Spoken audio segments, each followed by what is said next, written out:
नमस्कार दोस्तों, स्वागत है आप सबका हमारे चैनल अनसेड क्रॉनिकल्स पर। यहाँ आपको मिलेंगी नई और रोचक कहानियाँ। आज हम लेके आए हैं अनिका और रोहित की लव स्टोरी का सीजन 3। वीडियो को लाइक कीजिएगा और चैनल को सब्सक्राइब भी कर लीजिएगा। अब हम आज की वीडियो को स्टार्ट करते हैं। पिछले एपिसोड में हमने सुना कि श्रेया ने आकाश के बेटे को जन्म दिया है और वह करण गुलेरिया से बहुत सारे क्वेश्चन भी कर रही थी।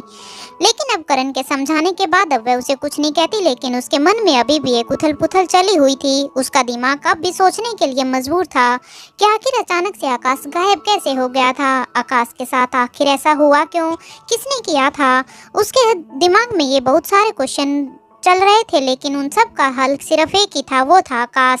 इसलिए अब वो घर जाकर जल्द से जल्द पहले आकाश से मिलना चाहती थी, उसको देखना चाहती थी और अपने सभी प्रश्नों का उत्तर अब वो आकाश से पाना चाहती थी। इधर जब जैसे ही अनिका सबको घर जाने के लिए कहती है तो प्रीति और भूमिका दोनों ही हॉस्पिटल से निकल पड़ती हैं। जब वे दोनों हॉस्पिटल से निकल रही थी तो भूमिका अपना अचानक से फ़ोन निकालती है और किसी को मैसेज सेंड करती है। मैसेज सेंड करते ही वह अपने फ़ोन को वापस से अपनी पॉकेट में डाल लेती है। भूमिका को कोई यूँ अचानक से ऐसे बिहेव करते हुए देखकर अब प्रीति को शक हो जाता है और वो भूमिका से कहती है, भूमिका दी आप ये क्या कर रही हैं? क्या कुछ इम्पोर्टेंट है? क्या कुछ ऐसा है जो मुझे भी पता होना चाहिए? प्रीति की बात सुनकर भूमिका कहती है, नहीं नहीं तुम्हारे लिए कुछ भी नहीं है। तभी अचानक से भूमिका के फ़ोन पर एक नोटिफिकेशन आता है। अब भूमिका उस मैसेज को खोल के देखती है तो भूमिका अब मंद मंद मुस्कुराने लग जाती है और उसकी ये स्माइल अब प्रीति से भी नहीं छुपती। अब उसके स्माइल को देखकर प्रीति कहती है, भूमिका दी बताओ ना अब आपके दिमाग में क्या चल रहा है। भूमिका प्रीति के लाख बार कहने के बाद भी प्रीति को कुछ नहीं बताती, तो अब प्रीति को भूमिका के ऊपर शक हो जाता है कि कुछ ना कुछ भूमिका जरूर कुछ ना कुछ खिचड़ी पका ही रही है। वो दोनों ऐसे ही धीरे धीरे चल रही थी, तभी उन्होंने देखा कि हॉस्पिटल के गेट पर निखिल खड़ा हुआ है। निखिल को देखते ही अब प्रीति अपने सिर पर टपली मारती है और कहती है, प्रीति तू भी पता नहीं क्या क्या सोचने लग जाती है। जरूर भूमिका ने निखिल को ही मैसेज किया होगा, क्या पता ये दोनों साथ में जाना चाहते हो। प्रीति अपने मन में यही सब सोच रही थी, तभी उसको निखिल के पीछे ओमकार को उसने देखा। जबकि प्रीति के मन में बहुत सारे हॉस्पिटल से निकलते समय सवाल चल रहे थे कि पता नहीं वह ओमकार को बिना बताए ही हॉस्पिटल से जा रही है, पता नहीं अब वह उसके बारे में क्या सोचेगा। लेकिन जैसे ही वो निखिल के पीछे ओमकार को देखती है तो उसका चेहरा खिल उठता है। साथ ही साथ अब उसे निखिल के सामने शर्म आने लगती है, क्योंकि अभी थोड़ी देर पहले उसे जो भूमिका ने उसकी टांग खिंचाई की थी उस सब को देखकर वह पहले से ही काफ़ी ऑकवर्ड फील कर रही थी। अब प्रीति की ऑकवर्डनेस को देखते हुए अब भूमिका प्रीति से कहती है, ज़्यादा मत शर्माओ, ओमकार ही है ये, कोई और नहीं है। अब हम सब चलो मारवा हाउस के लिए निकलते हैं, क्योंकि वहाँ से ओमकार तुम्हें गुलेरिया हाउस के लिए ले जाएगा। भूमिका की बातें सुनकर अब प्रीति एकदम से अचंभित रह जाती है और वह एकटक भूमिका की तरफ देखने लगती है। प्रीति को ऐसे करते हुए देखकर भूमिका प्रीति से कहती है, घबराओ मत, लैब में सब मैं संभाल लूंगी, सौम्या को भी मैं ही संभाल लूंगी। तुम आज ओमकार के साथ गुलेरिया हाउस में जाओगी, क्योंकि वहाँ पे तुम्हारी ज़रूरत है। वहाँ पे एक नन्हा मेहमान जो आया है उसके स्वागत की तैयारियाँ जो तुम्हें करनी है। ये सब सुनकर अब प्रीति भी स्माइल करने लग जाती है। अब निखिल गाड़ी का दरवाज़ा खोलता है, ड्राइविंग सीट पर निखिल बैठ जाता है और उसके साथ वाली सीट पर भूमिका बैठ जाती है, जबकि पीछे और प्रीति और ओमकार बैठ जाते हैं। अब भूमिका प्रीति की टांग खिंचाई करते हुए कहती है, प्रीति ध्यान से, क्योंकि मेरी नज़र पीछे तुम पर ही रहेगी। भूमिका की बात सुनकर अब प्रीति अंदर ही अंदर शर्म महसूस करती है और अब वो कुछ भी नहीं कहती। ऐसे ही हंसी मखौल करते हुए वो सब मारवा हाउस के मेन गेट पर पहुंच जाते हैं। मारवा हाउस में गेट के अंदर इंटर करते ही निखिल गाड़ी को पार्किंग के लिए ले जाता है, जबकि वो तीनों वहीं पर ही उतर जाते हैं। अब भूमिका वहाँ पर निखिल का वेट करती है कि जब तक निखिल पार्किंग करके यहाँ पर पहुँचता है तब तक वो निखिल का वेट करती है, जबकि प्रीति आगे आगे प्रीति और पीछे पीछे ओमकार चलने लग जाते हैं, क्योंकि प्रीति को सबसे पहले अपने कमरे में जाना था थोड़ा सा फ्रेश होने के लिए। अब आगे आगे प्रीति चल रही थी तो पीछे पीछे ओमकार चल रहा था। तभी पीछे से सनी ओमकार को आवाज़ लगाते हुए कहता है, ओमकार सुन। सनी की आवाज़ सुनकर ओमकार वहीं पे रुक जाता है। अब सनी कहता है, क्या यार तुम तो ऐसे लापता हो गए, अब तो तुमने ही यहाँ पर मारवा हाउस में आना भी बंद कर दिया। क्या तुम लोगों की कोई लड़ाई हुई है या मेरी ही किसी बात का तुम्हें ज्यादा बुरा लग गया है? सनी की बात को सुनकर ओमकार नामे अपना सिर हिला देता है। काफी देर तक दोनों ऐसे ही बातें करते रहते हैं। उन्हें 15-20 मिनट का टाइम लग चुका था। तब सनी कहता है कि चलो ठीक है तुम चलो। तभी ओमकार कहता है हाँ मैं प्रीति से मिलकर आता हूँ, फिर घर भी जल्दी जाना होगा क्योंकि मुझे प्रीति को साथ लेकर जाना है। अब ओमकार की बात सुनकर सनी कहता है क्या बात है, आज तो दोनों बड़े ही साथ जा रहे हो। अब ओमकार फिर से पलट कर खड़ा हो जाता है और कहता है नहीं सनी, अभी कुछ और नहीं, मुझे बेबी के वेलकम के लिए प्रीति को ही यहाँ से लेके जाना है। हम दोनों को मिलकर छोटे बेबी के लिए कुछ तैयारियां करनी है। अब सनी कहता है अरे यार मैं बस जोक मार रहा था। अब ओमकार कहता है लेकिन मैंने फिर भी तुम्हें सारी बात पहले ही बता दी है क्योंकि आगे तुम कुछ भी गलत ना कहो। अब सनी अपना सिर झुका लेता है और एक छोटी सी स्माइल देता है क्योंकि अब सनी भी समझ जाता है कि ओमकार अब उससे ज्यादा बात करने के मूड में नहीं है क्योंकि प्रीति से काफी दिन बाद ओमकार जो मिल रहा था अब वो भी उसकी सिचुएशन को समझता है और कहता है ठीक है बाबा तुम जाओ। इधर ओमकार वहां से प्रीति के रूम की तरफ अपने कदम बढ़ा लेता है।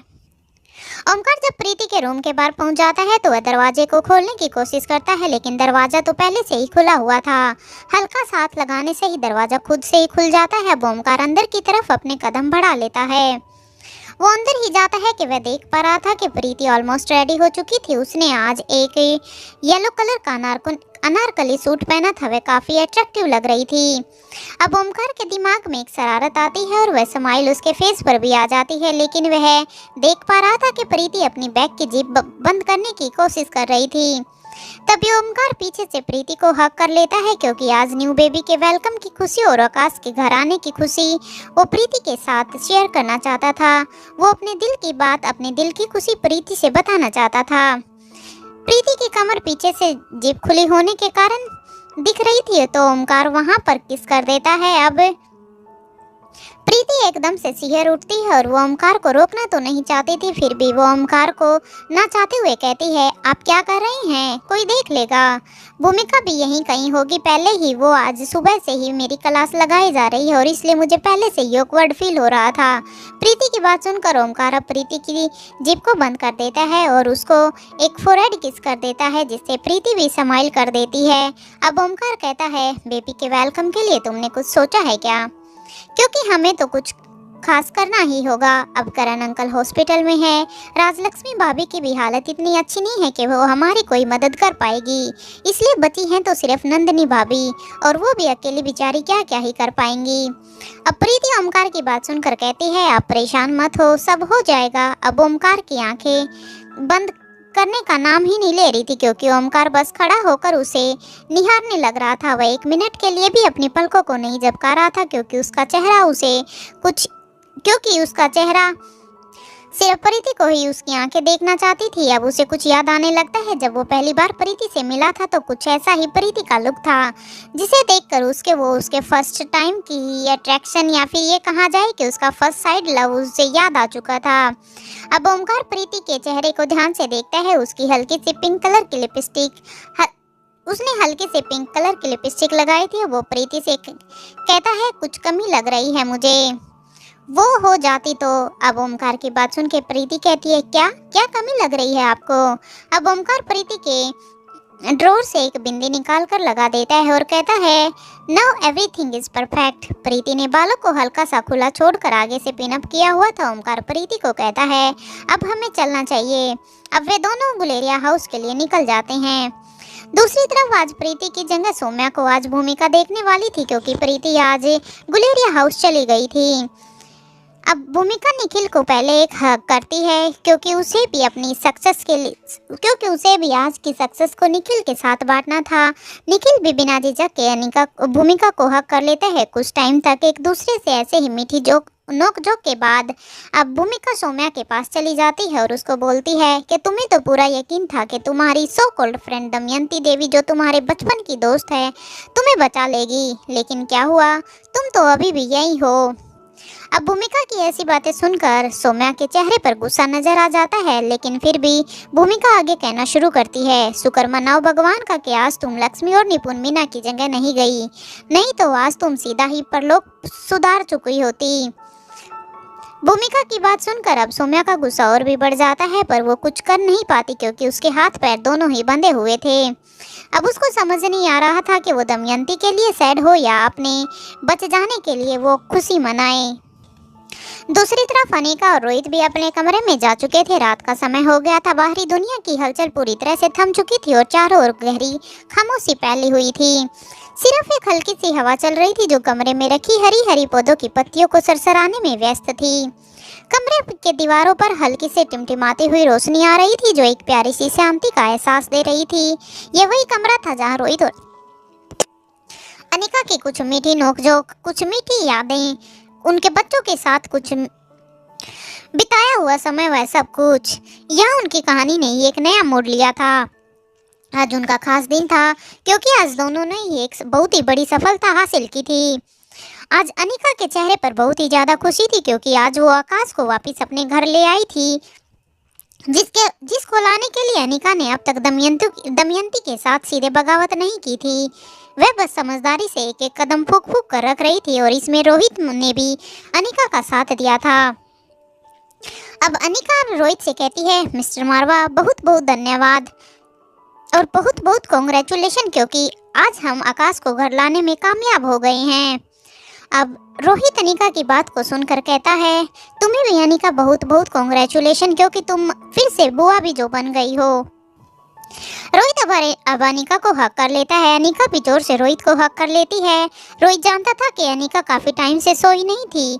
अब वो अनिका को बेड पर बिठा देता है और हमेशा की तरह जैसे वो उसके कंधों को ऐसे थोड़ा सा दबाता है तो वो ऐसे ही अपने हाथों को उसके कंधों पर चलाने लग जाता है, जिससे अनिका को भी एक सुकून का एहसास होता है। अब वह रोहित के कंधों को पकड़ लेती है और रोहित के हाथों को पकड़ लेती है और रोहित को कहती है, मिस्टर मारवा आप भी तो थक चुके होंगे।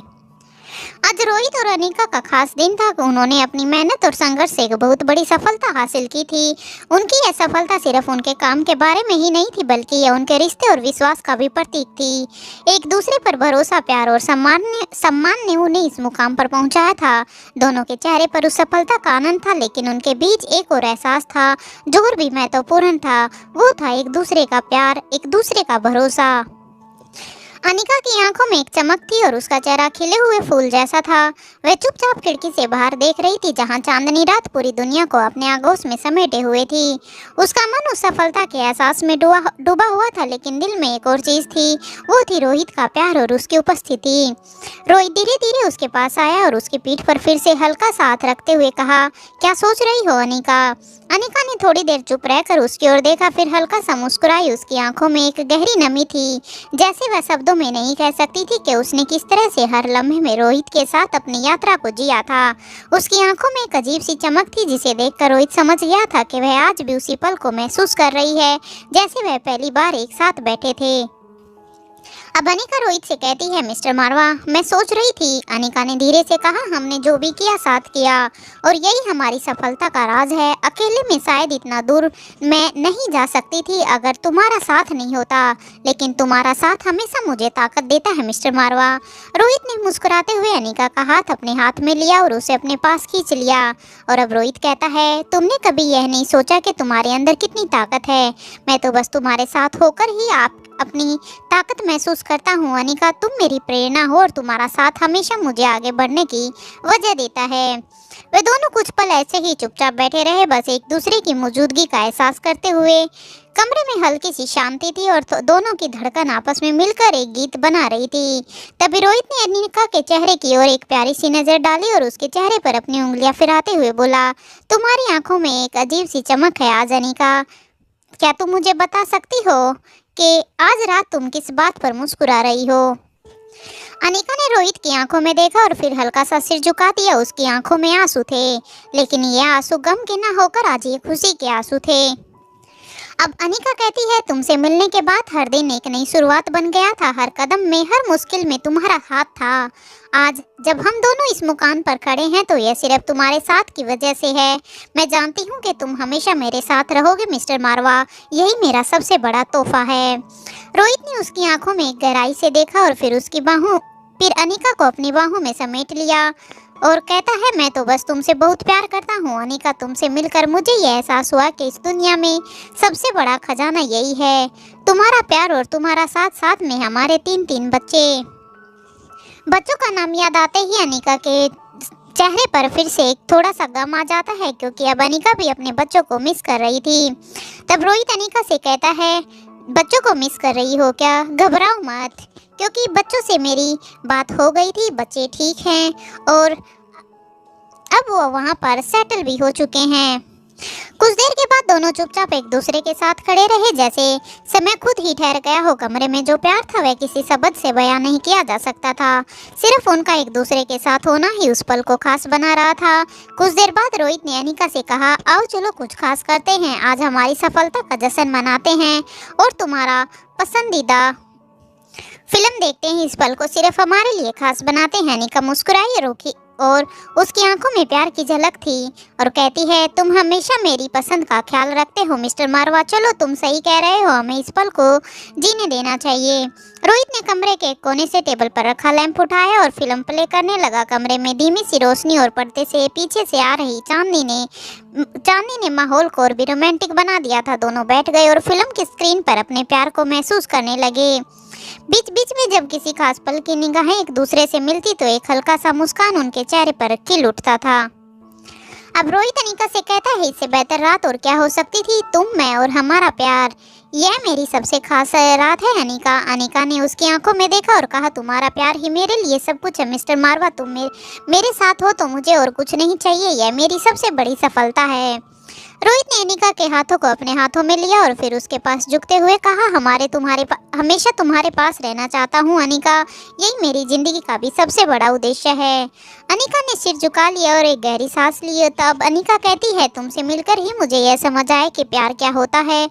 तुम ही मेरे सपनों के साथी हो मिस्टर मारवा। मुझे कभी कोई डर नहीं होगा, क्योंकि तुम हमेशा मेरे साथ हो। इस बार दोनों ने बिना शब्दों के ही अपने प्यार को महसूस किया, क्योंकि अनिका को भी ज्यादा बोलना पसंद नहीं था। अब कोई भी शब्द नहीं थे, बस एक दूसरे की मौजूदगी ही सब कुछ थी। उस रात उन्होंने एक दूसरे को और भी करीब से महसूस किया। चांदनी रात में दोनों ने अपने रिश्ते के अगले अध्याय की शुरुआत की और यह याद किया कि सच्चा प्यार सिर्फ सफलता और धन से नहीं, बल्कि एक दूसरे की मौजूदगी और बिना शर्त और विश्वास से बनता है। आज की वीडियो के लिए सिर्फ इतना ही। नेक्स्ट एपिसोड कल अपलोड होगा। वीडियो पसंद आई हो तो एक प्यारा सा कमेंट जरूर कीजिएगा और वीडियो को लाइक जरूर कीजिएगा। साथ ही चैनल को सब्सक्राइब कर लीजिएगा और हमें बताइएगा कि आप हमारी वीडियो को कहां-कहां से देख रहे हैं। धन्यवाद।